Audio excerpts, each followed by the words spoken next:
विपक्ष में नहीं एकता और बीजेपी को दिखाने चले रास्ता। आप कांग्रेस में तकरार और नीतीश कर रहे हैं बीजेपी पर प्रहार। कांग्रेस को हराने में आपका हाथ और नीतीश कर रहे हैं बीजेपी को हराने की बात।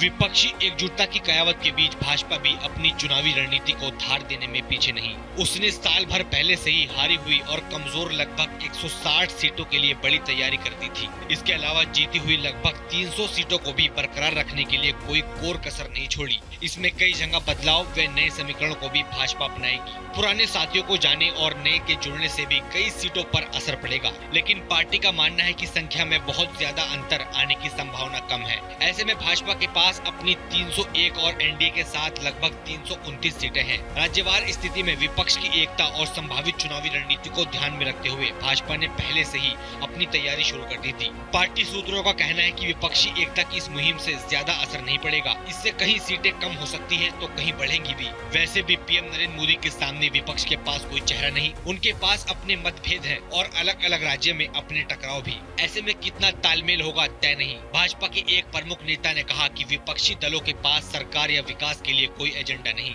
बस पीएम मोदी को हराकर सत्ता हासिल करना चाहते हैं। इसे भी जनता देख रही है। एक साल से चल रही तैयारी भाजपा ने एक साल पहले ही 160 सीटों के लिए बड़ी तैयारी शुरू कर दी थी। इन सीटों पर दूसरे नंबर पर रही थी या कुछ कम अंतर से सीटें जीती थी। पार्टी का कहना है कि उसने जो तैयारियां कर रखी हैं, इनमें से वह लगभग आधी सीटों पर जीत हासिल कर सकती है। ऐसे में अगर कहीं सीटें कम होती हैं, तो इससे वह भरपाई कर सकती है। इसके अलावा विपक्ष के इस खेमे से दूर खड़े क्षेत्रीय दलों की अपनी ताकत है, वे भी काफी असर डाल सकते हैं। अब देखना होगा कि विपक्षी दलों की इस बैठक से बीजेपी पर कितना असर पड़ता है।